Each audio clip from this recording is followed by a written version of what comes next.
All righty, it's 6:30. As you can see, our mayor is joining us via Zoom. So I'll go ahead and run the meeting just because it's a little easier since I'm sitting here. So we're really looking forward to this discussion.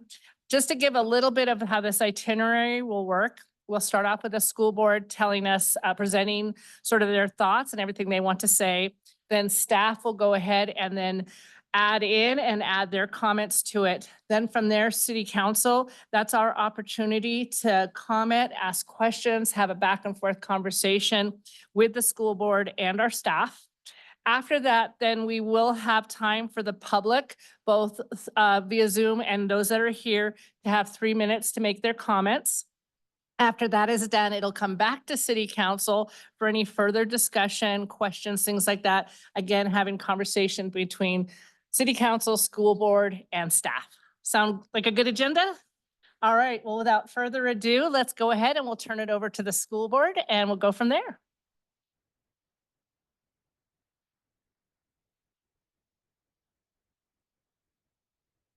The little person, does that work better? Okay, thank you. I just want to say I'm going to follow a script because Mrs. Smith and I could talk for a week. And so just for time's sake, we're going to stick to the script. Good evening. I am Diana Jones, the superintendent of Alamosa School District, and I'd like to thank the city council and the city of Alamosa representatives, Ms. James, Ms. Sanchez, and Mr. Aspinwall for their offer and willingness to meet with us today. We recognize that this is a special work session meeting and truly appreciate the opportunity to discuss our situation and meet with you. With me this evening are Ms. Amanda Hensley, Alamosa School District Chief Operations and Financial Officer, Ms. Heidi Richardson, President of the Alamosa School Board of Directors, Mr. Joe Aldrich, Consultant to the District, Mr. Adrian Ramirez, Alamosa School District Director of Maintenance and Operations, Ms. Lori Smith, Principal of Alamosa Alternative and Alamosa Online Schools. Mrs. Smith and I will present the information to you this evening. Some of the information you hear may be a repeat if you listen to the Planning Commission recording. And it's my information. I just found out that you didn't get the packet, and so I apologize for that. But we'll work, so maybe some of this isn't going to be a repeat. However, I believe it's important for you to hear the information from us. As I shared with the planning commissioners, let me first say that I'm sorry that this city feels blindsided by our proposed use. I also apologize for the tone and tenor of the recent letter, which our attorney prepared for us. Our understanding from our counsel was that the letter is a statutory requirement to invite dialogue with the planning jurisdiction while still reserving our right as a separate political subdivision. We understand that it did not come across that way, and we are grateful for the city's engagement with us now. We understand that this is inconvenient to commissioners, council members, and staff, and we apologize for that. We also appreciate the city's willingness to explore this opportunity with us. We value your expertise and partnership, and we certainly share your desire to have a site that makes sense for the school district and the greater community. We support the code changes that were brought before the Planning Commission, which would allow the district to locate its central administrative functions, its alternative education campus, and online school services to 700 Main. I will begin by sharing our journey. You can change the slide, sorry. I'll begin by sharing our journey to impacting student lives, as well as our process for identifying and pursuing this property rather than other locations. Dr. Murillo was unable to join us this evening, but he and I are starting our 4th year as a superintendent and assistant superintendent. When we first began in our positions, we conducted listening tours with parents, students, community members, and business owners to hear their thoughts and opinions.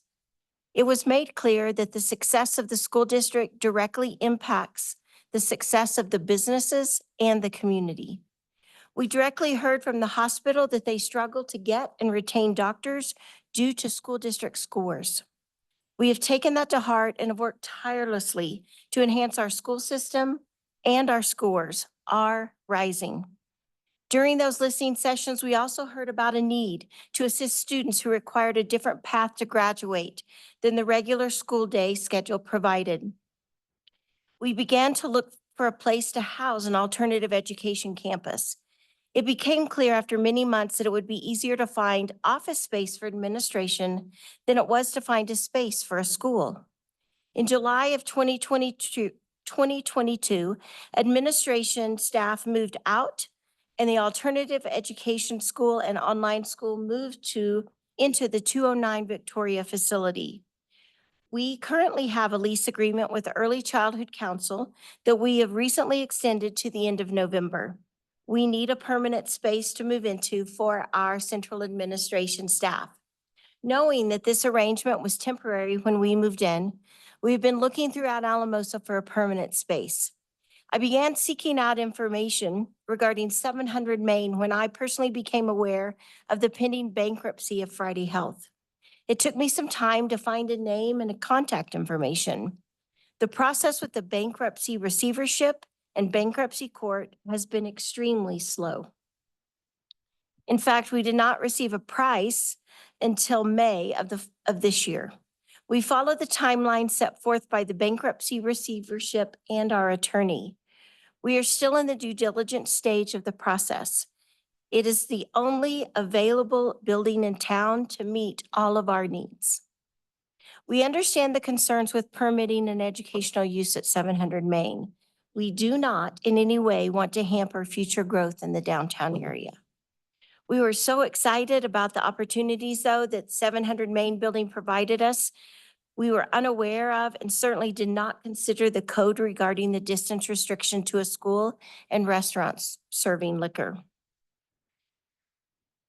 It's important to note that over the last few years, we have also implemented a facilities advisory committee and engaged with an architectural firm to develop a facilities master plan, which included a need to expand our alternative and online campuses, as well as find space for the central administration services, neither of which are in our bond language. Another important note is that 3 years ago, we elicited community engagement and feedback to co-create several things: core beliefs, mission, vision, graduate profile, and our 5-year strategic plan.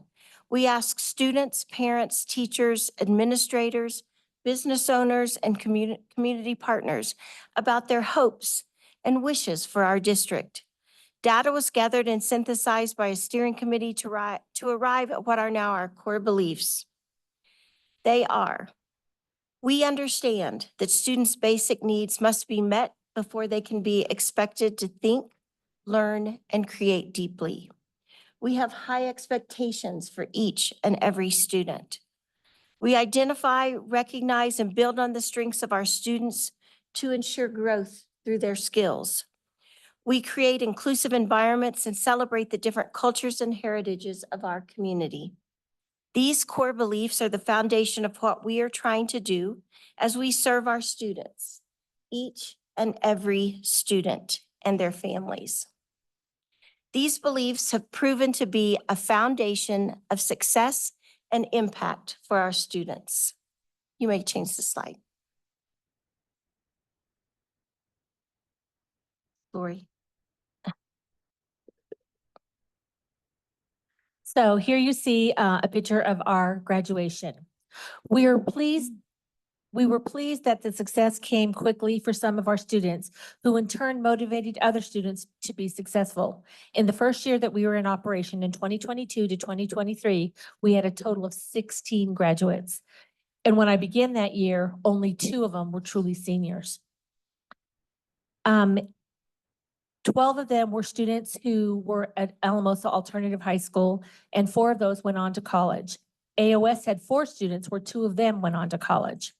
In the second year, 2023-24, we had a total of 23 students who have graduated, 16 from Alamosa Alternative High School, and 5 of those went on to college. And AOS, we had 6, which originally 2 kids who were in Alta had transferred to online because of their work schedules and life obligations. And in that summer, we had 1 student who graduated. So a total of 23 kids who graduated last year. You may change the slide. Congratulations to the staff and students at Alamosa Alternative and Alamosa Online. Throughout these last 3 years, we have had other celebrations as well that have made an impact on our students, our staff, and our community, and I will highlight a few. Alamosa Elementary School 3.5 and Ortega Middle School are ranked in US News Best Schools. The co-creation and implementation of a strategic action plan and a graduate profile. Alamosa High School has been in performance, and since this slide was made, they are now in their 11th consecutive year in being in the green. Ortega Middle School is out of turnaround. Alamosa Elementary 3.5 jumped from priority improvement to performance last year and maintained that level this year.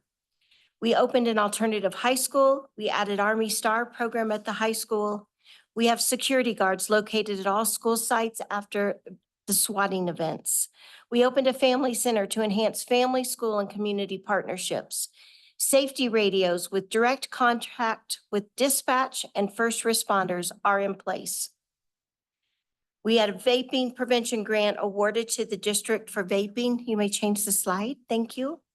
Development of a facilities master plan with community partners, some of which are Alamosa city representatives, the City of Alamosa representatives.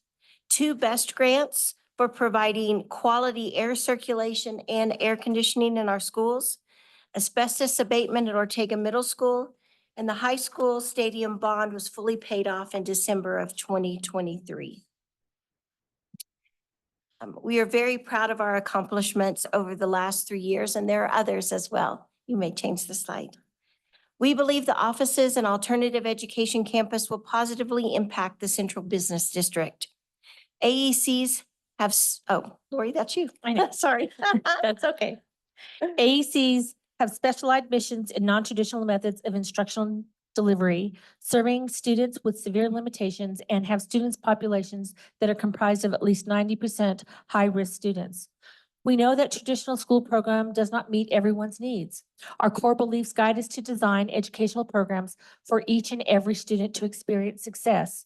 Therefore, we work with our community and the Colorado Department of Education to launch the Alamosa Alternative School and the Alamosa Online School.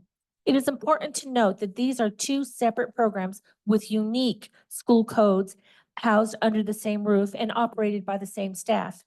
It is in this process of designing the best learning experience for the intended outcomes we want, we learn from schools visiting that this truly is proven model to follow within the budgetary constraints. We also learned that 10% is about the normal percentage of students served in the alternative setting. Alamosa High School has about 600 students enrolled, making our design capacity to be about 60 students. I want to be clear that our school is growing and we have a long waiting list of students from Alamosa High School and neighboring communities. But success is built on this program is to have fewer students' needs at this alternative and more students learning in our traditional sites. Our students serve as Alamosa Alternative School comes from a variety of life situations. We serve students who are wanting to catch up on their credits. Students have been expelled from schools. Students who are parents and need extra support and flexibility by an AEC, which an AEC can provide. Students who are helping to support their families. Students who are mandated by the courts to attend school. To students who our system missed somewhere along the way and are now needing a second chance at graduation. Our teachers and staff do everything at Alamosa Alternative School, but the #1 goal is clear: graduation. Grit has been found to be the predictor of college completion, and in order to get into college, a high school diploma or GED is needed. In the year, AAS and AOS, 16 graduating students, and last year 23 got to walk across the stage and call themselves high school graduates. It is our mission to be better, to prepare students for whatever they choose to do after high school, and these programs are doing so. We are expected to grow to get to 60 students quickly. We are also expected anywhere from 20 to 40 students to be on site at the same time during different times of the day, depending on their unique schedules and education plan. The Alamosa School designation allows us to do this.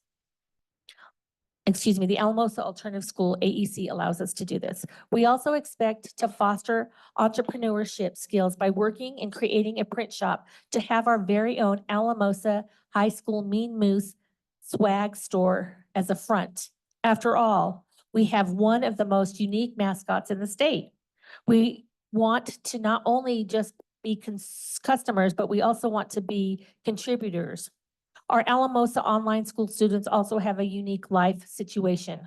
We have students who are dealing with medical conditions, to students who are on the rodeo circuit, to students who are caring for their siblings or have no other choice but to learn from home.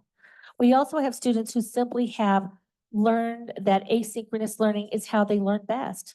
Also, a good number of these students do well on their own. We serve some students who need face-to-face academic or social emotional support, and our system is equipped to do that throughout certain times of the week. This means that you can expect anywhere from 5 to 15 Alamosa online students receiving face-to-face support. May change the slide. The current, oh, go ahead. The current facility for Alamosa Alternative and Alamosa Online is located at 209 Victoria. The space is inadequate for the type of program and assistance we hope to provide for our students. You may change the slide. As you can see in the picture shown, the parking lot is not utilized much. It is important to note that the majority of cars located against the curb are patrons of the dental facility across the street. However, the district believes that the parking lot to the south of the 700 Main building has enough capacity to meet both the City of Alamosa code requirements as well as the occupant needs. By code, business occupancies require one space per 1,000 square feet. The second floor will be occupied for that use and will require around 33 spaces. The first floor will be educational occupancy with one space required per 2 students. The district believes that the remaining spaces will be sufficient for our needs. In reality, with an enrollment of 50 to 60 alternative students, only about half are ever realistic in attendance. If parking becomes an issue due to unauthorized individuals parking in the lot, the school will, at its discretion, tow unauthorized users at their expense. The armed security guard attached to the school will also help enforce this as necessary. You may change the slide. As we think about occupying the 700 Main building located at the corner of Main and San Juan, you can change. The district's administration staff would occupy the second floor of 700 Main, along with leased space available for other community partners. At this time, it is anticipated that 15 district personnel would move into the east side of the second floor. The intention is to leave some of the remaining space to community partners to generate revenue and provide high-end commercial office space. The district, again, anticipates between 15 and 20 individuals in the leased portion of that second floor. You may change the slide. As previously stated, the proposed educational occupancy on the first floor of the 700 Main building would consist of 50 to 60 high school age students receiving instruction as part of an alternative education campus. You may change the slide. As stated previously, these students are rarely present in the building at the same time due to lifestyle and employment restrictions. You may change the slide. The first floor will also be home to instructors, providing online education to both high school and middle school students. These students would access the building for brief meetings with their teachers, although many days no online students would be present at the building. The school day for the alternative students is modified based upon individual needs and their schedules. The official school day currently begins at 7:45 a.m. and ends at 3:45 p.m., not a.m., with modified schedules beginning and ending within that time frame. You may change the slide. The district is currently working with their transportation and safety officer for a plan on bus drop-off and pickup, which could modify the start and end times for the school day. This is expected to only impact the alley and possibly San Juan. You may change the slide. Again, the district has discussed the possibility that the alternative school enrollment could grow beyond the 50 to 60 students due to an existing waiting list. However, the long-term goal is that the district encounters successes moving students from the AEC back to normal campus attendance, future enrollment at the AEC may eventually drop. With that being said, there is always a need for students who need a different option to progress through graduation requirements at a faster or slower pace. You may change the slide. The district plans on limited renovations to the building. These consist of life safety upgrades, accessibility upgrades, conference room and office additions on the second floor, and additional restrooms on the first floor. You may change the slide. Lori? So my kids are already contributing to the community. And that's one of the things that we really take pride that we're teaching them. And in my third year, I can see that where I would have never had kids coming to speak in front of people, that I have them here today to speak, and they spoke a couple of weeks ago. So I know that what we're doing, my staff and I, are making a difference. And to show you that, I have kids that are working at McDonald's, Lindo, Jalisco, the 4th Street Grill, Friars Fork, Walmart, Potato Farms, the Holiday Inn Express, Flint Electric Service and Repair Company, Little Caesars, Oscar's Restaurant, Walgreens, Subway, Alcon Construction, and Sonic.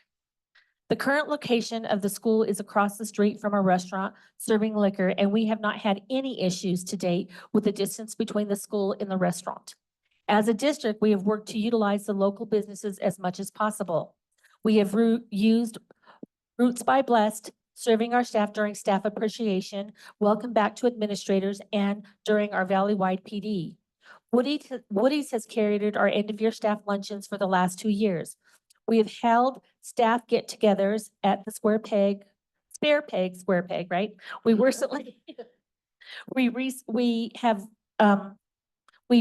took out-of-state presenters to the Purple Pig. I could go on and on about how the district supports local businesses. And as a school site, during the October critical count period, I offer, and during parent-teacher conference each year, I make an offer to Blessed, well, it was Blessed Brews at the times, now it's Roots by Blessed, that I would have an agreement that my staff and my students would go during this time to purchase coffee. And at the end of the day, I would go pay Lacey for that.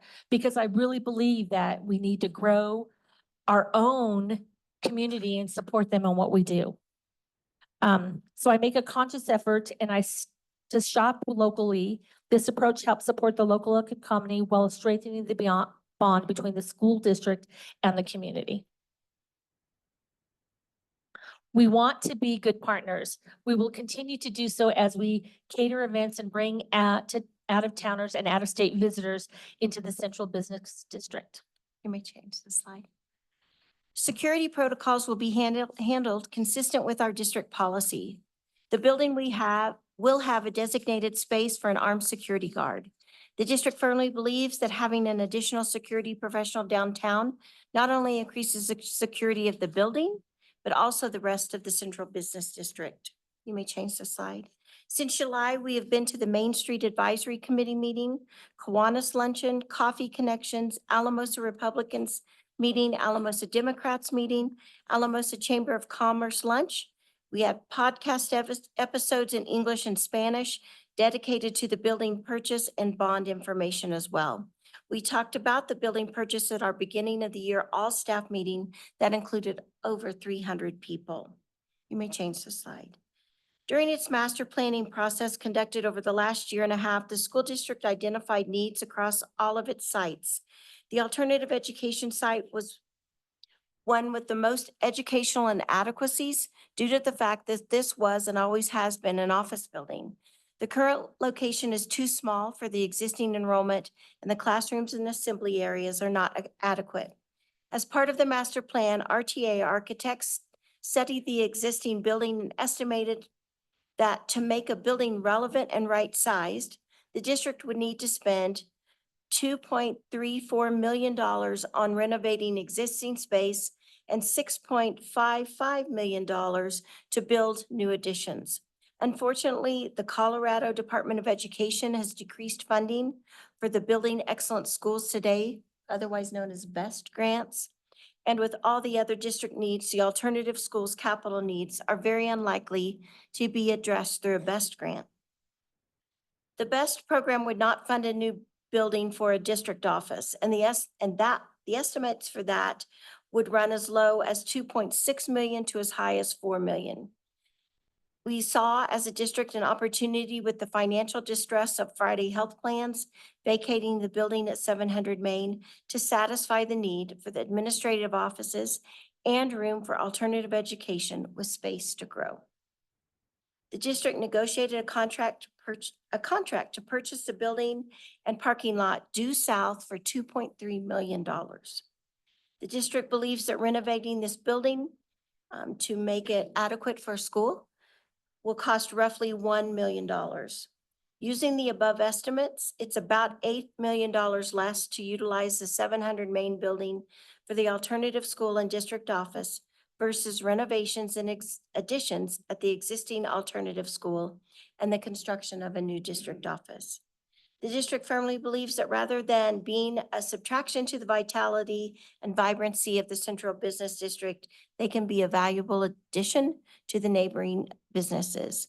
Additionally, due to the size of the building, the limitations on the types of use and the existing office layout, the district believes that they are a perfect partner to occupy this building and save it from possibly becoming a vacant property. You may change the slide.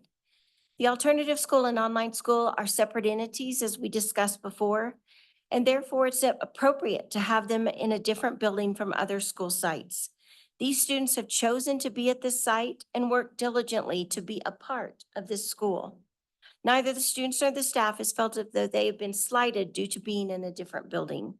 It's a typical practice for an alternative education campus. The staff and even the students work to ensure that the environment is welcoming. The students want to be there, or they would not have chosen to enroll. We are the only public school district in the city of Alamosa. There will never be another school district in the city, as even charter schools have to be recognized and approved by the school district. The code amendment would be a one-time limited education use. Our district has been here for over 100 years and we're not going anywhere. This should not be an issue again. We want to be a part of helping the downtown community thrive as we take care of the building and utilize the businesses as patrons. We strongly believe that by helping these students find success, they can contribute to the community and be productive citizens. Strong schools equate to being a strong community. You may change the slide. Thank you for your time and consideration. I'm sure there are questions and our team members are prepared to answer those at the time. Thank you again. Thank you very much. I'm going to go ahead and turn this over to staff. So Deacon or Rachel, if you guys want to explain the planning commission and what their recommendation was, and if there's any clarification you want to add as far as the two different issues. Sure. Rachel's looking at me, so I'll go. So on September 10th, we held a special meeting to facilitate this discussion. I think one of the awesome things is there are a lot of students there who participated in the public comment. And what came out of that meeting, there were a number of questions that were raised, and I think there was, to put not too fine of a point on it, I think there's a little bit of a clarity or a perceived trust issue in as far as transparency. And so that sort of led the Planning Commission to recommend a conditional use for this type of, code change. It was a 3-to-1 recommendation to City Council. And so a conditional use is, essentially it's a two-step process. So there's a public hearing that Planning Commission holds, and they make a decision. That decision then gets ratified by City Council. City Council can, either ratify it on consent agenda, or if you want to pull it off, you hold a whole second hearing and can make another decision after that. So that's kind of the general framework. A lot of the information that just was discussed were really thorough answers to some of the questions that had come up before in Planning Commission. So I think that's kind of the general gist of it. The only point of clarification that I would like, just for my own reference, was in my earlier notes, I had something about 25%, about like a quarter of students being present at one time, but then I heard something like 20 to 40 students and then 5 to 15 online students. So I just kind of wanted a really firm number, just so I can, part of it is I already wrote a quarter, about a 25%, so I have to change my staff report. That varies day to day. And so we, out of transparency, chose to give you the higher number today. So all students, all, both alternative and online, like what's your expected max? Are you saying like, you're usually not going to have 60, but you could have 60, or is that 60 plus 5 to 15 online students? I just, If Look for a every number. single person was there on one day, which is very rare, and then you add our online students, it would be maybe 60 plus 15. I don't, But not all at one time. So you need to understand, to be an AEC campus, we have to allow different type of schedules. So I have 4 sessions for my kids right now. So they come, but they're all done. All my alt ed kids are done by 1:05. There are a few that stay till 3:05, but 1:05 to 3:05 is the tutoring time for my online students. So I don't really like to mix them, and especially, I really don't like to mix them. So at any one time that the whole 60 plus the whole 15 would be there, highly unlikely, like, no, because they have 2 separate schedules. do you have a number that you could give me that is like a realistic number? An Can I answer the average question? number would say 20 and 10. So 20 AAS and AOS 10. Thank you. You're welcome. I just have to correct my writing from earlier. It's okay. And Deacon, I'm not sure if you were gonna get to this, but to help kind of clarify, there's two issues for council to discuss with the school district tonight. So the first one is the only one that went to the planning commission, and that's the code. And if the educational use should be added as a type of use in the central business district. The second issue, which didn't go to planning commission because that's not something that would, is if council were to decide to allow this as a conditional use or any other type of use in the central business district, you would also want to discuss waiving the liquor license distance requirements. And that was touched on briefly in that if you do not waive those, then we probably could not issue any new liquor licenses for restaurants, bars, hotel, motels, all of those types of things. And so there are 2 different questions or items that would be coming before you next week that you would want to make sure and ask the appropriate questions of the school district tonight. Thanks. I'm so siloed in land use, so appreciate that. No problem. I wasn't sure if you were getting to it or not. Is there anything else from a staff perspective that we would share? Okay. All righty, so now what we'll do is I'll recognize the lights or hands as council wants to talk. I will try to keep an eye on, so right now, it doesn't look like Mayor Coleman or Councilor Dominguez have their hands up, so I'll keep an eye out for that as well, but if people could help me to see that. So the first person I see is Councilor Carlson. I had a Sorry. question for staff. How close are we to maxing out, or are we close to maxing out what we can issue right now downtown as far as liquor licenses? I guess we don't have a max, so as long as everything would fit, but geographically, if you laid that out, there would have to be at some point, a threshold, correct? Are we near that? Is that even? There is no threshold. There's no threshold at all, I'm looking as long at as. The only threshold, counselor, would be liquor stores have a separation requirement from each other, Okay. but other than that, there's nothing. Thank you. Go ahead. I have a lot of questions if Counselor Hill wants to go before me. I got quite a bit too. All right. Oh, please.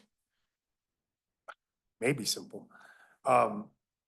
Let's just say this were to die. What were your other options? You guys have a couple, 3 options. You have 0 other options. We have 0 other options. We will be admin could be working from home and all dead stays where they're at, and we can't expand, we can't offer services to any other students.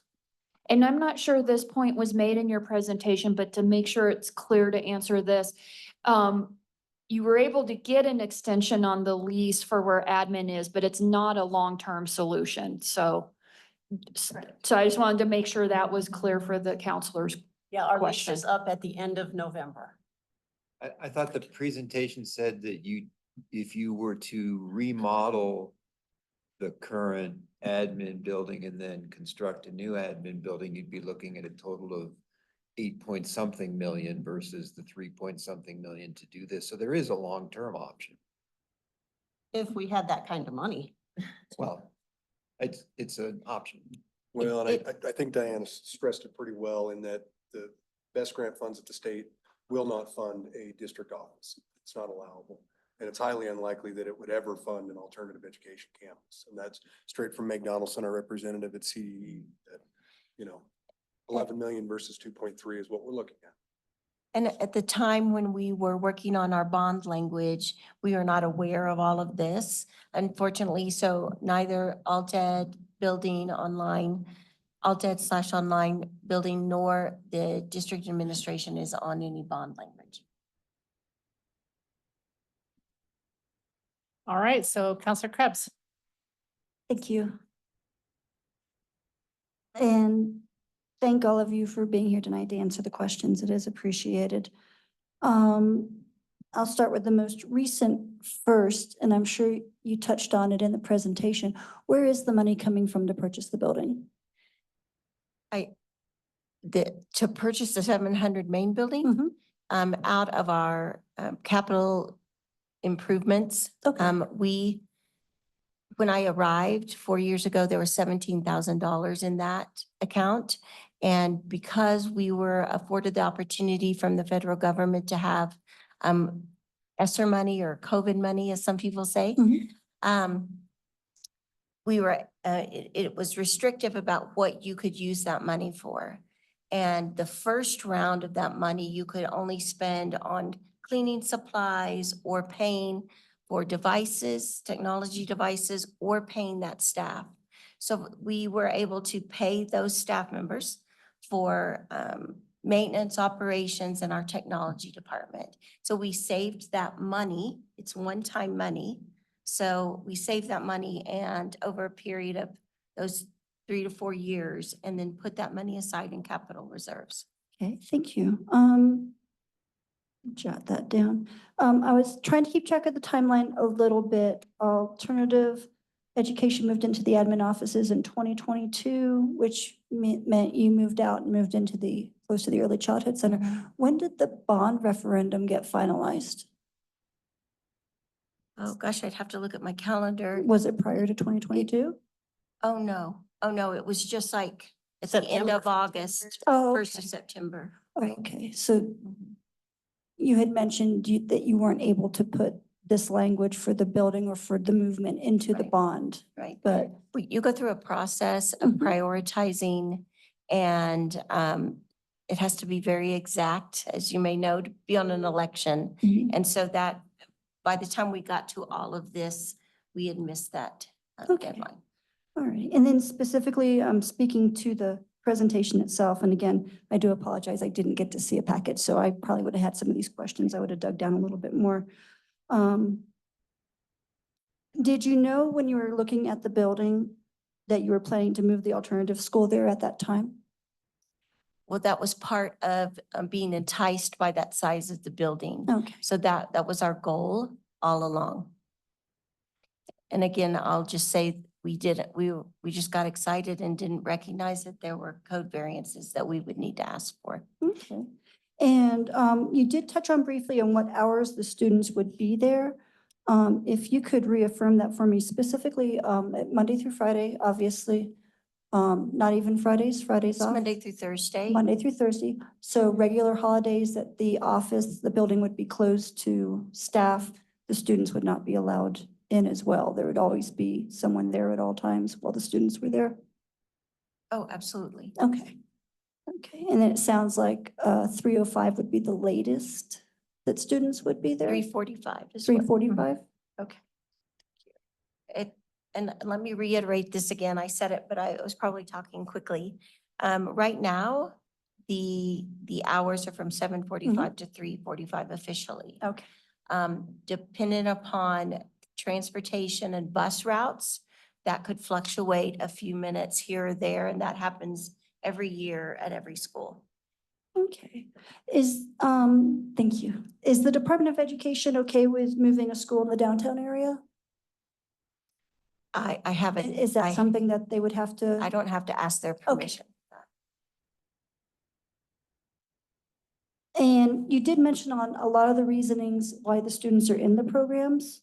I do have to look at both sides of that coin and recognize that, and that there might be some other negative reasons why the students are in that program. Do you feel that those students are not a security risk to the businesses downtown? I don't know that we could ever quantify security risk for any student that Mhm. attends our schools.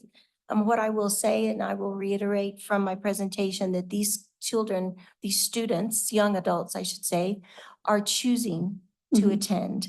So they have chosen to say, I want to graduate. I want to come to school. And so for that, I think they need to be recognized and applauded. Okay, thank you. You mentioned that the educational occupancy will be on the first floor, yet you pointed out that there is space on the second floor that you are willing to lease out. And I will just, it's not a summary, but this is my opinion, that I feel that the education portion should be closer to supervision, and that it would be a better option to have those students on the second floor with you leasing out the first floor. So that is my opinion, and I wanted to share that with you ahead of time. Especially for community partners that might not want office space, it does allow for another retail space to go in downtown. Skipping over that, you mentioned buses, but you also mentioned that there was probably only going to be 20 to 25 students on site at one time with varying schedules. Is that more of a legal need to be able to provide transportation to students that want to attend the school? Yes, because the school district offers transportation, it's not required, but Mhm. since we do offer it, we are required to offer it to all students. Okay. Alrighty, and I applaud your community outreach on this project. It does seem surprising that the city council wasn't part of that community outreach at the beginning, even though the city with the planning was. And so even just stopping by and doing a quick 3-minute at the beginning of a city council meeting to let us know the development or the ongoing would have been more appreciated. Having said that, I hit you guys pretty hard, but I do appreciate the retail store mention. I'm actually excited for that. We are too. Is that something that the students would run Yes, as part of like a business type so it'd thing? be part of a CTE pathway, Mhm. and we have staff prepared to plan for that, and we're excited. It's hard to get good swag unless you buy it from one of our teams or you go to Walmart or Walgreens, so. And what hours and days would that potentially be open? That's something that we'd have to plan for. Okay. We'll have to get it up and running first, but obviously during school hours, that would be appropriate. Mhm. Maybe on game days, I'm not sure. We haven't gotten that far, but we do have some equipment available to us at the high school that we could use. Thank Can you I- very much. Oh, yes. I ma'am. wanted to, you had made a comment about the concern of supervision. So there are teachers on site that supervise. Mhm. So that's what our role is, and me as well. The other thing I want to talk about is an alternative high school, and a school is not new to Alamosa. We've had one in our area for years, 20, 30 years. I hired a teacher who went to alternative high school. It is a dynamite teacher, by the way, in the K2 building. So, and there, if you look through, I mean, Holly over here, oh, Holly, where's Holly? Molly over there. I taught her when she was in the first grade. So I've been here, born and raised in Alamosa, and know that the kids that I service have been phenomenal. And what you need to know about kids in general, they all make mistakes, whether you're in regular high school or alternative high school or online high school. So I just want to make sure that, know that these kids have the passion and desire to want to come to school every day. Where they, and not to say that the places they just weren't successful there. And as we know, everybody doesn't fit in the same box. And I really want to make sure that my kids know and my staff knows that they matter, no matter who they are. They're great kids. Oh, absolutely. And before I hand it over to Counselor Hill, just a quick mention on that. I'm not knocking the kids at all. It's more the location of the school in the downtown area that I am asking questions around. So, but no, I applaud the students that step up to the plate and for all of your staff that help support them. Well, and one more clarification, Gold was on Main Street for quite a number of years. So it's not like it's new to the downtown area. Thank you. And was Goal overseen by the school district? No. Okay. It's a for-profit business. Oh, okay. Thank you. Thank you. All right, so we'll do Counselor Jan Vigil, then Counselor Jackie Vigil, and then we'll go back to Counselor Carson. I still don't see any hands up online, so if you do, just go ahead and put your hand up so I know you're waiting to talk. Yeah, my first question is for our team. You mentioned in your opening statement about transparency issues with P and Z. Can you expand on that? I think, and I'm trying to speak on their behalf, which I'm a little bit reticent to do. There were a lot of, I think if I were to try to sum it up, a lot of it was just kind of a little bit of a blindside, a little bit of not knowing enough details to facilitate the conversation. And I think there was a sense of it being kind of shoehorned and rushed. I think some of it was maybe the knee-jerk reaction of the rapidity at how all of that moved. But I think it just was a bit of a culmination. I think there also maybe at least one planning commissioner who remembers some of the kerfuffle with the stadium in 2012. And so I think there's still some lingering, and the elementary school, thank you. So I think there's maybe some lingering mistrust or just trepidation, you know, when it comes to that. And Counselor Vigil, I was not at the planning commission, but just kind of as a reminder, because things did evolve a little bit after we set the planning commission meeting. Because we thought we were under a much tighter time frame, and then I think the district was able to kind of do two things with two different deadlines that allowed a little bit more breathing room. And so there definitely was a different sense of pressure when that was going through the planning commission process. Yeah, actually, it was during that meeting, we found out that we could have a little bit more breathing room to have this work session. So yeah, it was very, very much a fluid situation. So now things don't feel rushed and we're working through issues and we're talking, right? Okay. Lori, your school right now is across the street from the dental place? Across the street from where the old Oakland High used to Yeah. be, and also catty corner to the bowling alley and Juanito's, which both have liquor. Correct. Thank you, Lori. I didn't know that. That was one of my questions I was gonna ask Mr. Carson, is what would happen if this didn't go through? And that's not good. You probably said this in your presentation, how many staff would be there? Like your team and the higher ups and that? On the second floor or the first floor? All of it, I don't care. Have to add yours. Up on the second floor, 15 to 16. Currently, we have 10 that run what we've got going now, but we would love to add some paraprofessionals and some added staff. That's the goal. So that's at least 25 adults. That's 25 people who will be added to our downtown who could go spend some money, who would go across the street and buy a sandwich, or after work on Thursday afternoon, go grab a beer. That's good.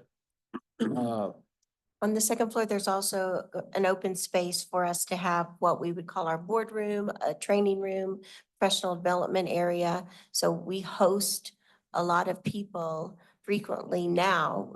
This Colorado Department of Education has used our space. Colorado Association of School Boards just recently used our space. So we house and host several meetings and entities. For sure. And then so if this does happen, what would happen to that current building now that you're at? What's the plan for that?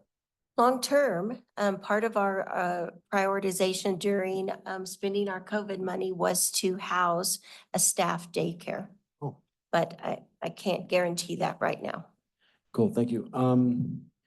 So I am in education. I am a teacher, one of the few in this whole building who's a teacher, and high school students.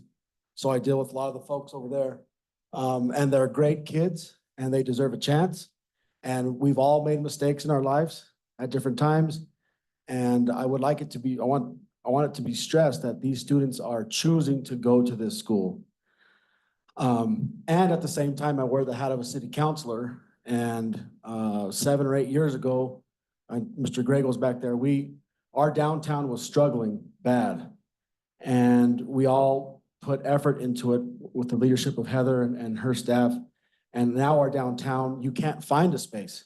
You can't find any room. That's the health of our downtown.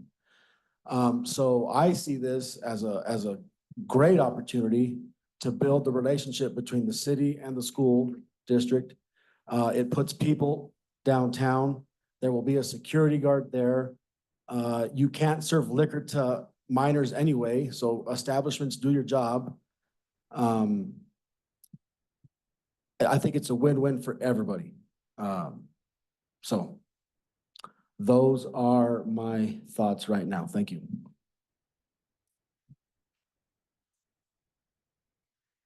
So I just wanted to say about my personal experience with alternative school.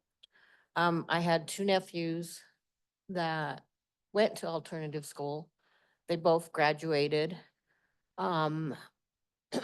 Unfortunately, one passed shortly after graduation. But I do have another one that did graduate. And right now he is applying for different colleges. And so I've always thought it was a great program for those that don't fit in, or like you said, there's a box that some kids don't fit in. And so I'm glad that there's an alternative for them to go to. And I'm just in total support of the alternative school, and I always have been. I just had a couple of questions, like, when you talked about the busing of kids, how many kids would you say take the bus? Currently, right now, I have 3. Yeah, 3. Three So 3 kids. So- regularly utilize that transportation. Every year that could change. So it's a matter of bus maybe being on San Juan, maybe 5 minutes? Or not even? About a minute tops. a minute tops? We hit our after lights, time we pull away from the stop. It's roughly a minute.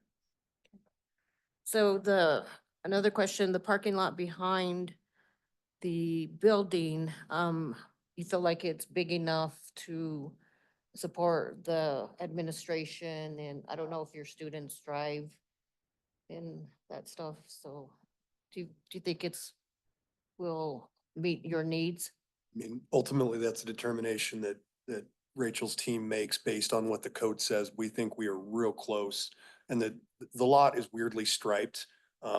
So I believe that we could meet the code requirement for educational on the first floor, business on the second. Based on all the numbers we've been given, they have adequate parking.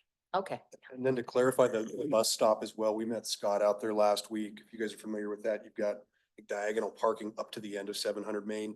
And from then you get alley, drive lane. And then the intersection with the highway, the drop off would take place over by those drive lanes so as not to disrupt parking or interfere with any parking because there's already not striping there. And I also agree with, Counselor Vigil, Jan Vigil, that, I mean, it will bring business to our downtown area, you know, not only from staff, but kids, you know. They have to eat and I'm sure they'll go to the business downtown, so. My feelings is, I support this.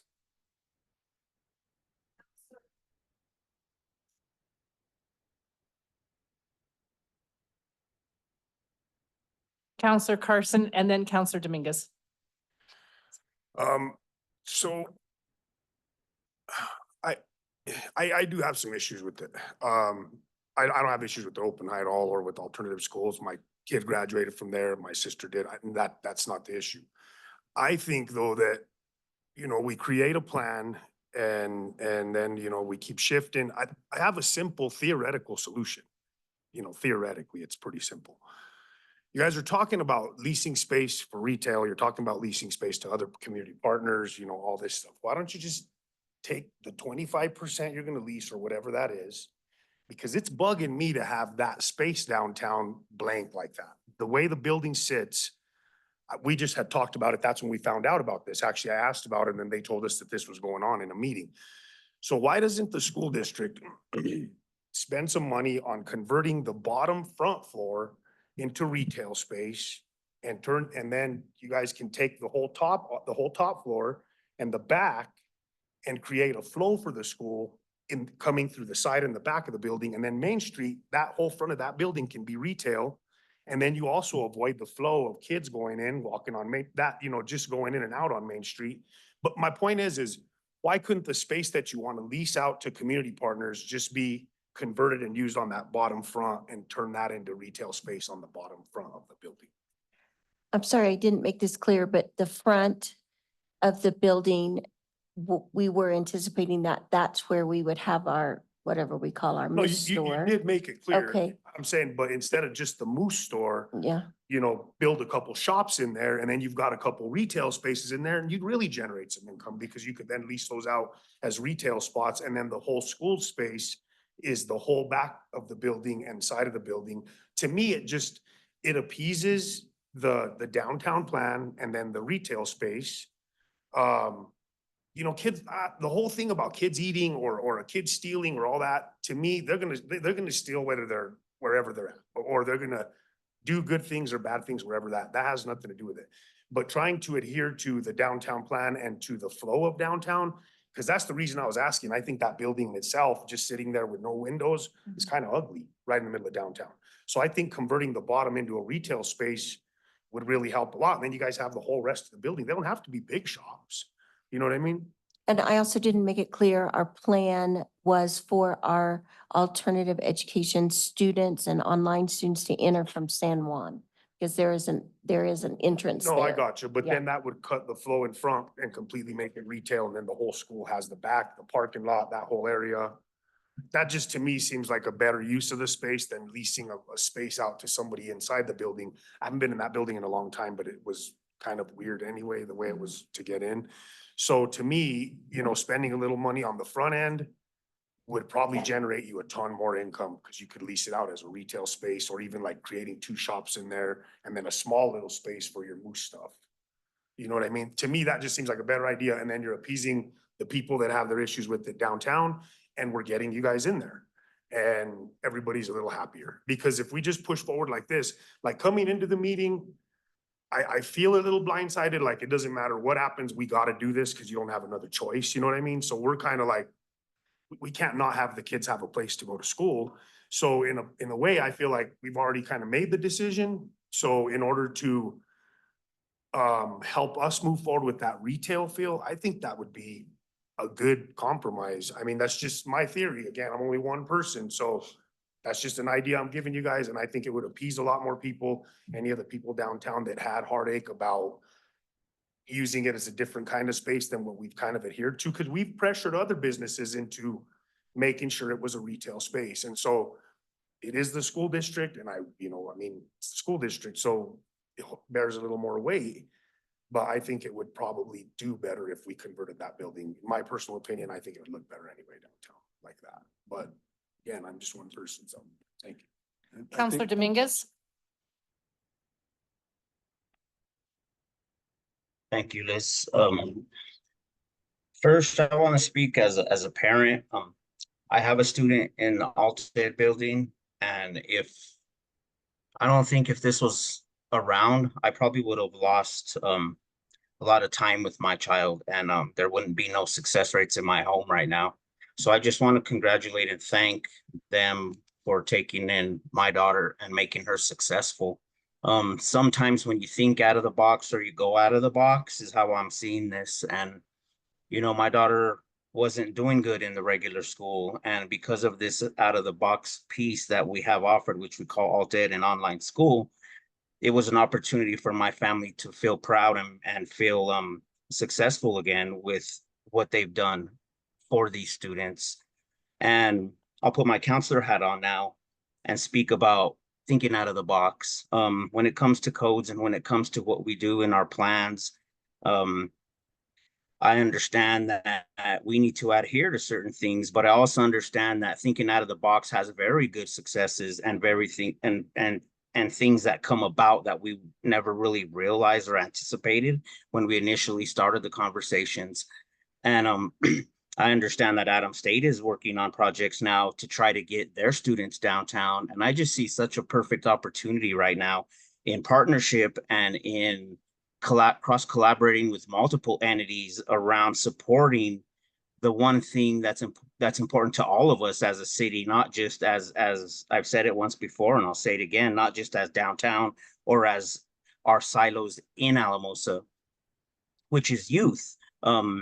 We have youth watching us now, no matter how old or how young, and the decisions we make reflect in how they see us as leaders and as people in community. And right now, I think we need to support the school district and think out of the box, just like they went and took a chance and thought out the box with some of the students that weren't able to operate in a place or a system that was their only option.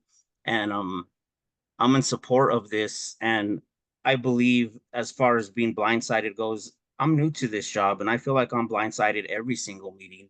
And this is what I signed up for though. And I do have to take time to unpack it. I was at the planning commission and I listened to what they talked about. I listened to my daughter. I talked to my daughter about it. And then I read over my council communication and I thought, what is my job in this and my role in this? And I think when we stay in our own lanes and nothing ever changes, thinking out of the box goes away. And I think we lose out on a lot of opportunities and a lot of successes that not only just benefit one entity, but all of us as a collaboration, as youth, as a city, as an educational system.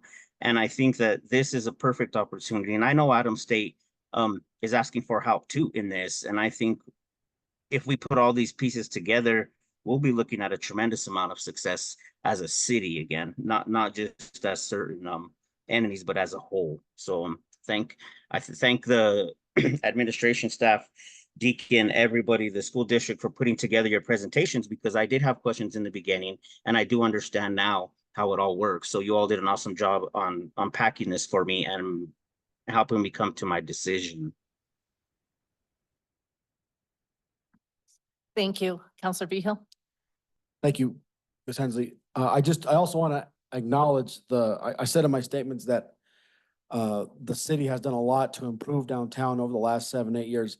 And along the way, we picked up a valuable partner down there with the Downtown Advisory Committee. I want to acknowledge your guys' work and what you've recommended to us over the last 2 years, especially, and how we've enacted a lot of those changes. So I want the public to know about that too. Okay, it looks like all the counselors have said their part for this part of this session. I will add, similar to what others have said, obviously in the very beginning, it felt blindsided. I want to tell all of you, I appreciate because obviously you stretched out the time. It was not intentional. These things happen in life. And I feel like you have done everything you can to obviously bring us on board, be partners with us. And so I really want to thank you for that. And I think at this point, I don't feel blindsided. I feel like you've given us a lot of information and it is up to us to make a decision. And sometimes those decisions are hard. Nobody's twisting our arm to say you have to do something if we were totally against it. So I feel that I appreciate that obviously you had to go through a bit to get that extension on your lease and things like that. So we could take this time to discuss it and do it in sort of the manner that it works best. So thank you. I do have one question. So I didn't think about Goal School when it was here. Was everybody grandfathered in when it was here? Was that why that never became a concern or an issue? Okay, I just wanted a question to that, so. And for those on Zoom that couldn't see Deacon, he was shaking his head yes. Sorry, yes. I don't know how it interacted with the liquor laws. I believe, and I'm looking at Holly because she's the expert, that Goal Academy is kind of a separate silo.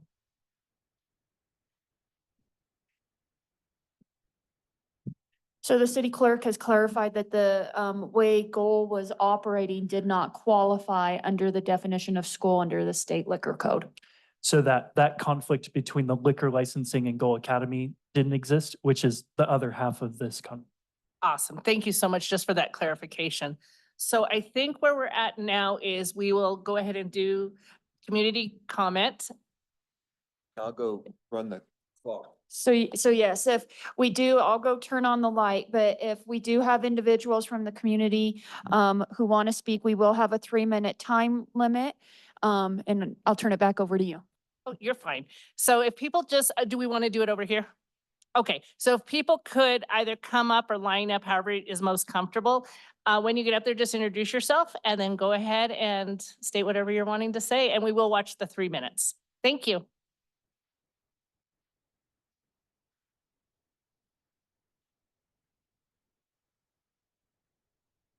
I'd just like to say thank you for having me here today. I wanted to talk about the means of this goal, where this can go. I feel like the classrooms are way too small and our school is growing. So should our classes. Every morning I get to school, 8 kids in one class. That gives us no space to work, where we can't even concentrate on our work. This school is not only a school, it's a family where we grow together in our own ways and express ourselves in our ways, not to the standards of other people or the ways that they want us to grow. We have fostered a place where we all feel accepted by each other and by staff. More kids should have the opportunity to have the experience we do at our school with more space is what we need. This school accepted me no matter what I did not judge me and let me learn at my speed. This school has given me the opportunity to take my CNA class at the high school and work on my future and get a head start on what I love doing. I had the great opportunity to continue with my sports such as cheerleading, but for health conditions I had to quit. Even though we are in this school, we still have the opportunity to go to school, work and do sports and still have good grades. We are not what people see or have us to be. We are more than that. That is why I think we should get the new building. We are growing and should give new people opportunities to grow in their ways. Thank you very much. Hi, my name is Brianna Martinez. I want to express how deeply important this school means to me, to the point that I took time out of my work hours to be here today. We absolutely need this new space. The students here are not just any ordinary students. We are so much more than what others may perceive. Our school and our dedicated teachers truly deserve this new building. Everyone in our school community works extremely hard, balancing schoolwork, jobs, all while showing up every day, even when it feels like life is overwhelming. Our teachers come in with a positive attitude despite their own challenges. Last year, I participated in a program that enabled me to secure an $11,000 grant for our school. I applied for 2 grants, one of which was approved for essential resources such as a washer, dryer, and hygiene station for students in need. However, To make this come alive, we are required to have a new building. Our current space is way too small to accommodate these vital resources. It is simply not possible to install a washer, dryer, and hygiene station in our cramped current building. On many days, the overcrowded conditions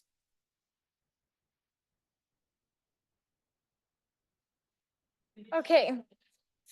Thanks. On many days, the overcrowded conditions make it difficult to concentrate and learn effectively in our small classrooms. Many students have experienced extreme trauma and struggle to receive the support they need from other schools. Our school provides a unique environment where they can begin to heal and thrive on their own. However, we continue to see an influx of students seeking the opportunity and second chances that our school offers. Unfortunately, our current facility is much too small to accommodate these students. In order for our school to continue to be a safe place for students, we need a bigger building to give the students the space they need to grow and accomplish all of their goals. This is a real school. We are all real people. We all deserve a chance at education. No matter how people look at us, we are all just human trying to survive. Thank you. Thank you very much. Hello, okay. Hello, my name is Selena. I came to speak about the building that I currently attend. The building that we are currently in is way too small for the number of students that are growing. Learning in a small space builds a community, but it is hard for us to have our own space at times. Sometimes we just need a break. In order for us to continue to have a space where students feel welcome and comfortable, it is important to have a bigger space. We appreciate the building we are in now, and the new space would improve the mental well-being of staff and students, leading us to more success than ever. Thank you. Thank you as well.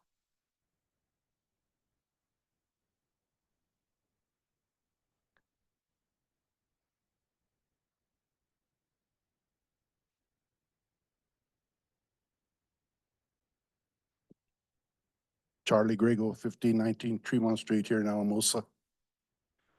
Anytime you can enhance somebody's life, give them a second chance, help education and do economic development downtown, it's a win-win situation. You know, as Councilor Rios mentioned, we have tried everything to enhance our downtown, created that committee that's done a tremendous job and brought thoughts, you know. So anytime you can do that, like I say, it's a win-win situation. So I am in support of this project. Thank you. Thank you.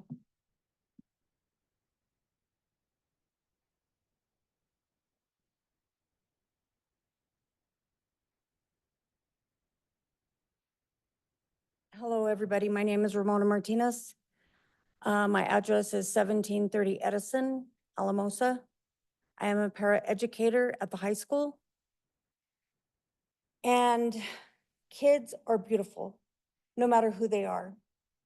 And we all know that we try to teach our kids through social emotional development. I'm a paraeducator, so everybody in here probably knows what personalities I work with. I have students that have had straight Fs are passing all their classes now. Their drive to learn is just accomplishing something, accomplishing a good grade, a higher grade.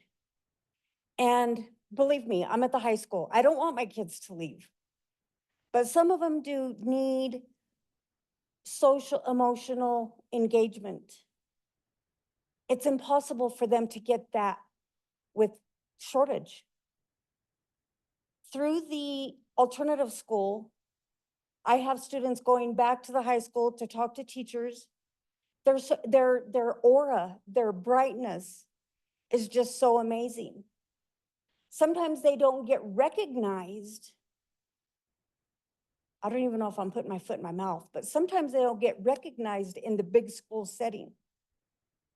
Even if they're passing all their classes and they used to flunk all their classes, they need that one-on-one. And I'm not making this up. I'm a paraeducator, but I have a relationship with all students. but I'm only one person. And the teachers at the high school are amazing, but some of our kids are a little bit more needy. And I don't know where I'm going with this, but I just want to let you guys know that I am so in tuned with social emotional support. We go there and then they don't want to break the law, as long as their social emotional heart feels good. Thanks. Thank you very much.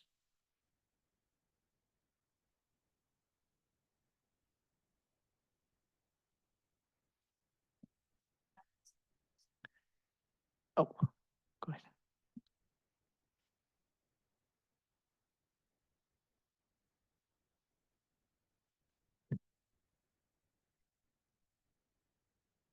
Sorry. No offense. Matt Abbey, 711 Berkeley. Here as a business owner and resident this evening. Those of you who know me know that my comments can get a little spicy sometimes. So those of you who don't know me very well, take it with a grain of salt. I want to make sure that those listening to my comments understand that I am first and foremost pro Alamosa School District and pro alternative school. I know that a quality education is the single most important thing we can do to lift our community. And the Alamosa School District has more control and a greater impact on long-term economic development than any other single agency or activity or community can undertake.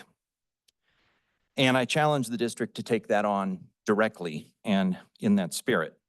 Alternative education is a very important slice of that pie because it helps look after the least of our brothers and sisters. Its impact and the quality of the youth and the educators and their success are all non-negotiables, but they're not actually the point of tonight's meeting. I'd encourage the district to take some advice on how to go about this business.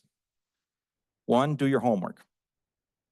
Downtowns that concentrate admins in schools and related activities do not achieve the level of activity and action and vibrancy that our community has called for. Visiting a major business district in a city at 6:15 p.m. underscores that point. There's nobody there and there's nothing to do. They went home at 3:30. Second, respect others. Show some respect for the downtown plan. The work that went into it, the people that contributed their time, and the businesses that are out there trying to make it a reality. Third, follow the rules. Codes and laws are set for a reason based on the experience of the framers. Asking the city to change the rules due to homework mistakes is not particularly respectful.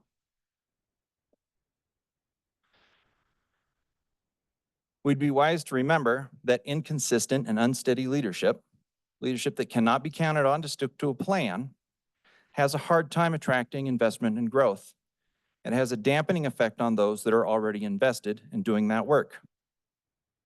Whichever way this goes, you can count on me to pipe down and get in line and follow the plan. I'm not one of these folks that's going to grind on and on after the fact. Once the decision's made, I'm going to move on. But Councilor Vihil laid down the line of the night. Establishments, do your job. Thank you. Thank you.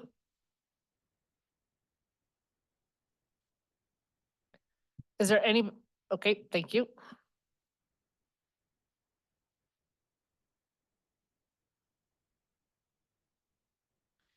Good evening, council. Thanks for having a work session today.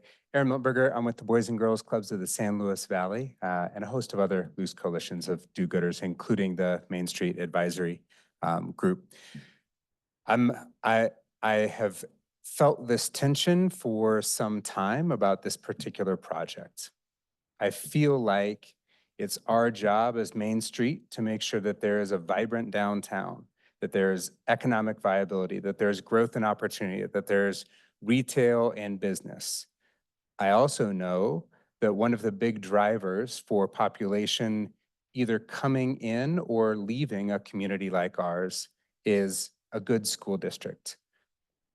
So I feel like it's our job, and specifically council, it's your job, to think about how you're going to manage those two competing interests. And I think the phrase that comes to mind for me is the dog wags the tail doesn't wag the dog. We created a set of rules and expectations with the best intention of creating a vibrant downtown, with the greater intention of creating a community that is vibrant and supports everybody to be their best, to be enabled to be their best version of themselves. I think you have to determine if those rules are rigid enough to say this is something that's out of bounds and isn't going to be something we allow, or if you're going to say this is an extenuating circumstance that I think fits the spirit of that rule and is in the best interest of our community.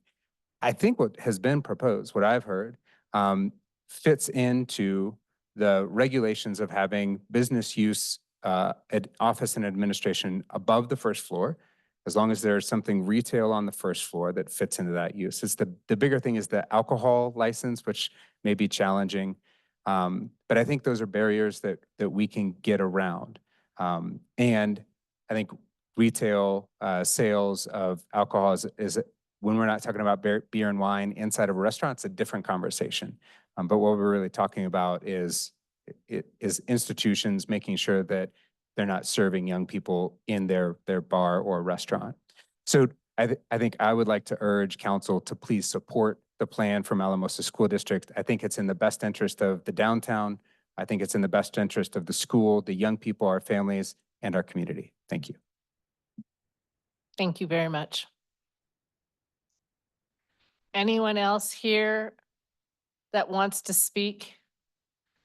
Going, gone. Okay, if we could give one chance, Holly, do you mind just to make sure nobody through Zoom wants to speak? I don't have it memorized, so I'll bring you the mic. Okay, if you're on the Zoom app and you want to speak right now, you'll use the raise your hand feature in the bottom of your screen. If you're on a telephone, you're gonna dial *9.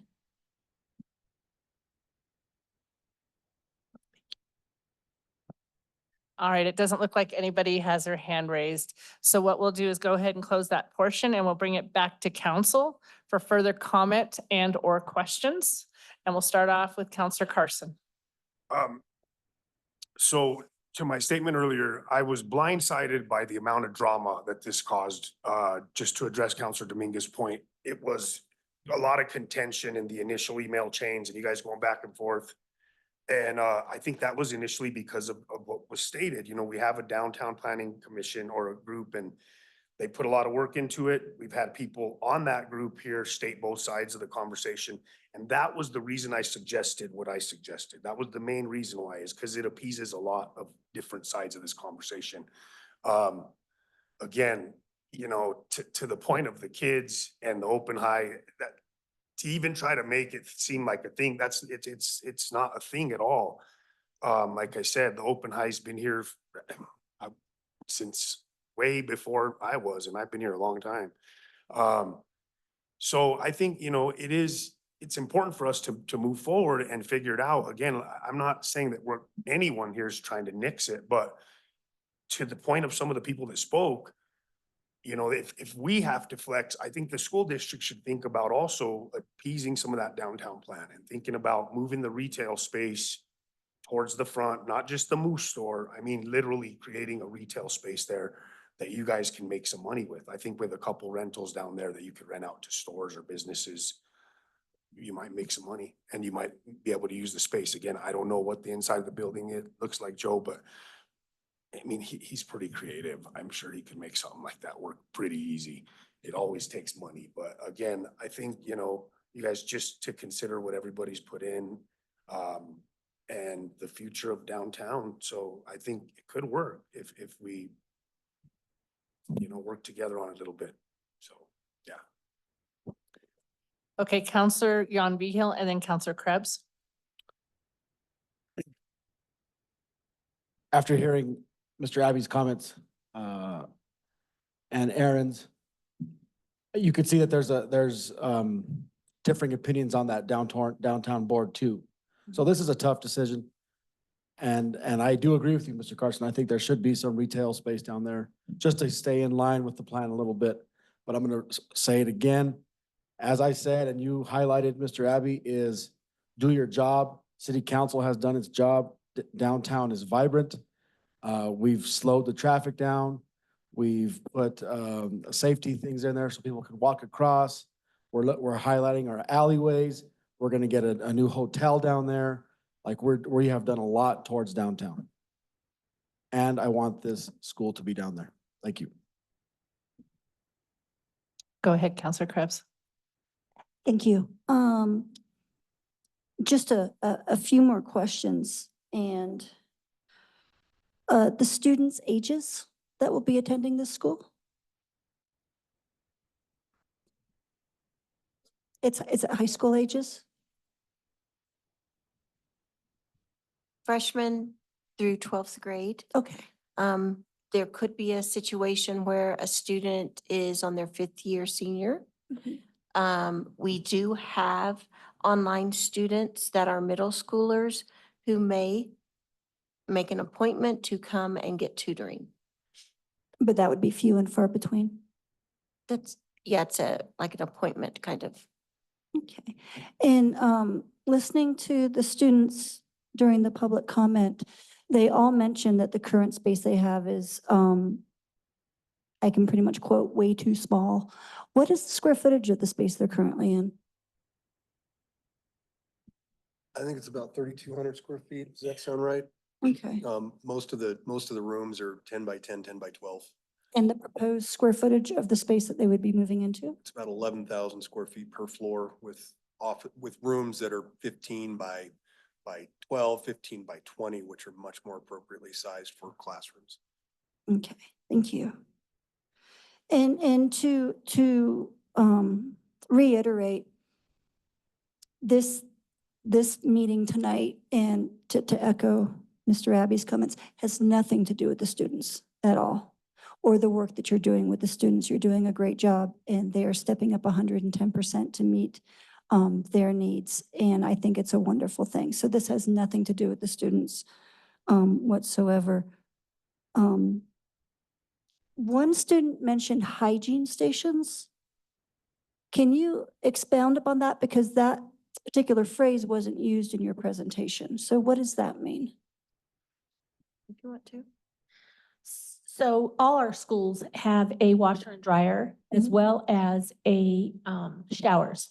So we use those because things happen, at school or at home, or maybe not at home because they're displaced, what we call McKinney-Vento students. And so giving them an opportunity to not feel embarrassed because of their hygiene, that we would have a place where they could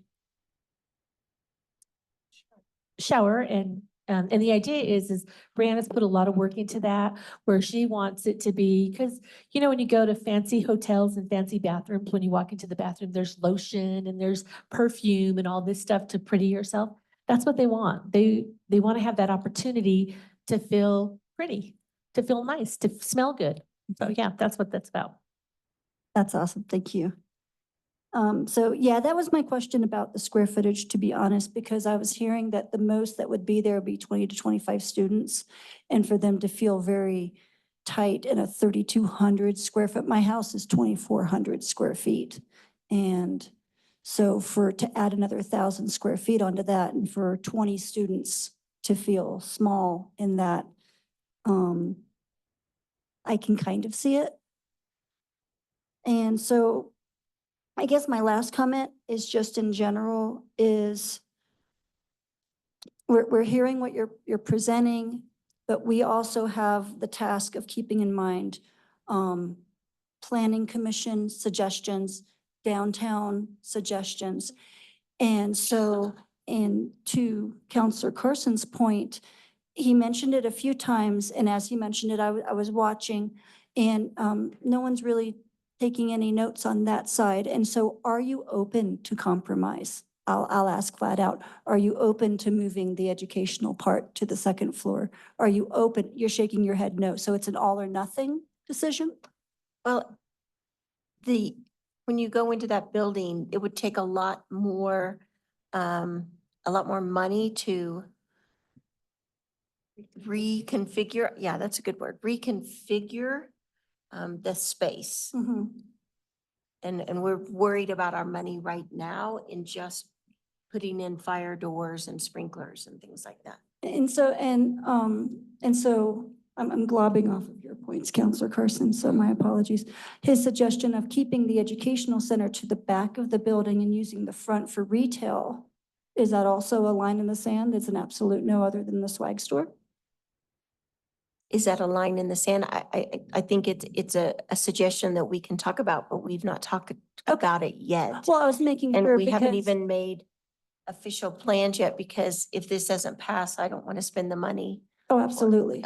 No, I agree completely, Mhm. but again, as he was talking, no one was really writing it down, and I was seeing some shakes of the head and things of Well, that nature. So just as long as you guys are keeping it in mind as a possible solution. Absolutely. And you know, it was suggested and it told to us up front a long time ago about the regulation or whatever it is of the downtown wanting to have retail up front. And so we were really excited to be able to have that CTE program and provide the moose gear. So we're certainly willing to work with the city and have retail up front. Now, the size of that, I'm not a, Oh, and Architect. we're not even there for Ms. this. Krebs, I don't think it's the right time to be kind of saying lines in the sand and that. I think we're just, Oh, and maybe I used the wrong phrasing, but when I suggested moving it to the upstairs to the second part and I got an instant head shake, that's what prompted my comment. So my apologies if I spoke out of turn or used the wrong words it's on that. just be the amount of money it Oh. would cost us to redo everything. Okay. And Dr. Understood. Jones, just before you move to your next question, Counselor Krebs, am I understanding you correctly that when you first started looking at this building, it was just going to be those three uses, but when you got more information on the emphasis for retail and all of that, you added that as a part? Okay. Absolutely. Okay, so I wanted to make sure I wasn't misunderstanding that wasn't some all along. It was something you added as you evolved and heard the Right. feedback. It was us trying to think outside the box and go along with the model that's in place for downtown. Well, and I just want to clarify, my head shake was not that we don't want to compromise at all. It's just, that was our plan to put the school downstairs and we need that space. And then we did add the Moose store to get some retail, so we were kind of like compromising before we had to, okay, here, you guys want this, so this is something that we could do, Also, from a building code perspective, educational and business are two separate kinds of uses. And Yes, we sir. wanted to maintain flexibility in terms of what we're gonna have to do to that building for the code upgrade. And a lot of that hinges on the separation between the floors and the stairwells. So to mix that educational use and business use on floors makes it problematic for us. So- Okay, all right. And that upstairs space, is made into offices, and that's kind of what we were looking at, for rental space was more like office kind of rental space that kind of follows in with our administration office space, and we could share. There's, the big rooms with, whoever There's we rented also a to. large open space that affords us the opportunity to have a boardroom space, training space, and things like that without too much change. Oh, okay. Well, and again, I'm sure most of my questions would have been answered. I need to dive into the planning commission and pull the plans up so I can take a closer look at them and dive a little bit deeper. Thank you for answering my Oh, sure. questions. That's all. All right, Counselor Carson. So just my thought would be a hard line on the bottom floor is a separation. You're not gonna incur two different facility uses. You're gonna create a space here that's completely different from this school space. Now, with that being said, if I was going to rent out to strangers, again, not knocking anybody's plan, I would rather them be in a separate retail space than mixed up in the same floor as students or even staff. Just putting that out. Can I respond to Counselor Carson? Sure. So all along, we never really had a plan to have retail partners on the first floor. That's the first time it was brought up tonight. The plan for partners on the second floor would be other community nonprofits, et cetera, who are in need of office space. Okay. Yeah, that's the first time tonight. When we talk about it. Two sides of this conversation. Microphone. Just trying to drive it home because we do have two sides of this conversation and, you know, somebody out there, I think it was Aaron, that said ultimately it's up to us, which thank you, Aaron, for throwing that on us. But again, you know, sitting in this position, we do have to try to figure that out. And, you know, we've had people talk about, you know, these different thinking outside the box.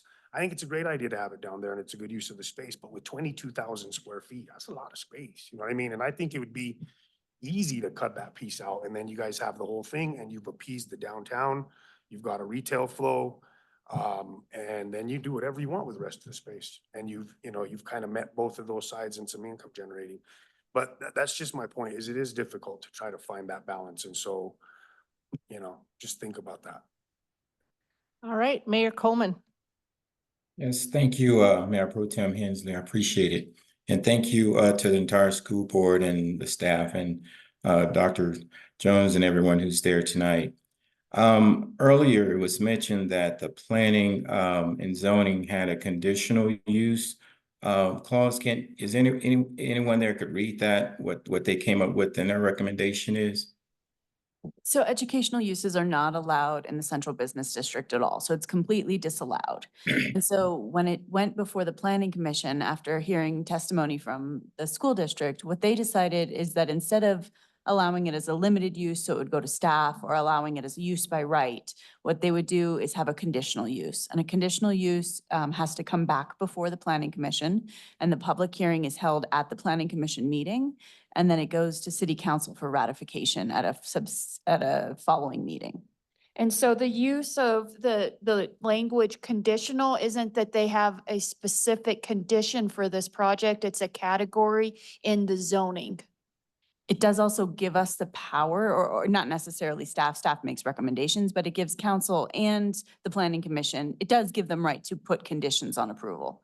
So theoretically, if city council wanted to say that the first floor had to be half retail, theoretically, that could be a condition of approval. Hey, does it appear that there may be some common ground to where we could find balance with the planning and zoning and the school district to make this happen? Does it feel like that's a possibility right now? I believe planning and zoning passed it 3-1. So I don't think there's, and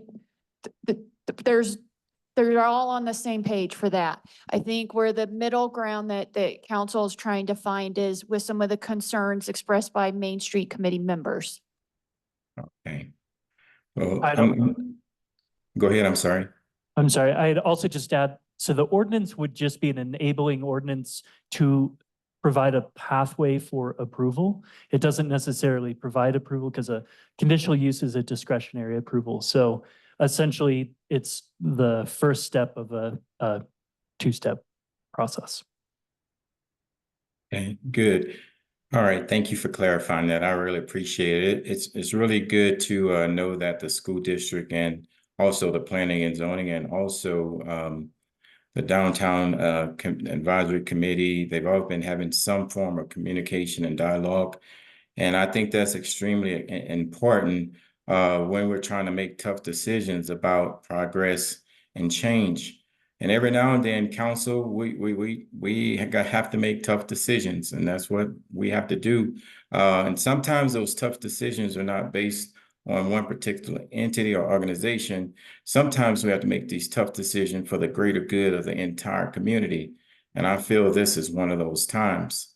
When it comes to the young students who are going to the alternative ed schools, I'm really glad that we have a large number of those students who are actually making a choice to go to all education or type of school services, because that's better than the alternative to where they would drop out, give up altogether. So I think that's encouraging. And it was encouraging to hear those young students come up to the podium and express their feelings about the school services that they receive there.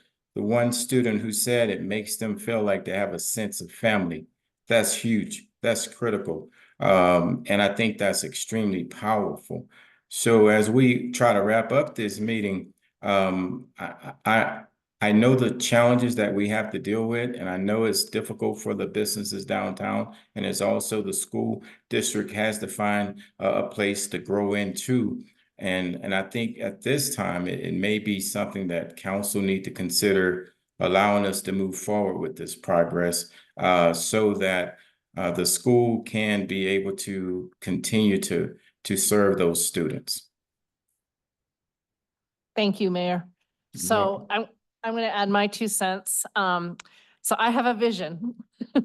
And so everything that Mayor Coleman said, I agree with. I think also, I appreciate this. So bottom line is, as far as the admin stuff, you were grandfathered in anyway. So it really was that education side. And for me anyway, I think you've done a great job explaining all that, and I have no concerns. And as far as the retail side, one of the things I think could be awesome is, first of all, you've already committed to trying out the moose, having the moose den and selling stuff there. And then I see, Aaron, I'm going to throw you, but we have done all this internship stuff. And I totally have a vision of how we can build different maker spaces and different little spaces for some of these students who are very entrepreneurial, and actually adding to that space of having students be able to create and sell things. And correct me if I'm wrong, I'm assuming this could be something that could definitely tie in either Adams State internships or Boys and Girls Club. I know Aaron and I have worked together on a lot of this. So I see that potentially sort of a natural progression as once you get settled. And again, you've got a lot of stuff to get settled, but that idea of, again, is that partnership and understanding some of the things that are a little bit of a concern, that potentially then you could use that and it would actually help the students. And so something that could develop to that point. So I have a vision. But anyway, so I am supportive as well. Sorry, go ahead, Councilor Vihil. So I know there's been a lot of talk about getting youth involved in the council or in the town. And I just see this as an opportunity for, if they're in the downtown and they have that vision, they have that drive, and maybe we can get more youth involved in the committees and everything that's going on in downtown. So Heather, what are our next steps now? If there's no further questions from council, I don't know if there's any other comments that you and your team want to make or anything like that. Sir, well, first, I just want to express my gratitude and pride for our students that spoke tonight and our staff that's here, and then all of our staff that work with all of our students every single day, and the pride that I feel about all of the successes that the Alamosa School District has made over the last few years. And we also want to express our gratitude for being here this evening and having the opportunity to have this discussion, because I think it's really important. And we certainly have expressed and wanted to be partners with the city since, we've arrived. And it's exciting to think about the visions and the possibilities. And there's so many more in my head, but I didn't go there yet because we don't know if we get to be there. So there are lots of possibilities and partnerships and opportunities for collaboration for not only our students, but our community to thrive. So thank you again for the opportunity to be here. All right, with that, I think we're done. And thank you for everybody for participating and being here, and have a wonderful evening. Thank you, everybody.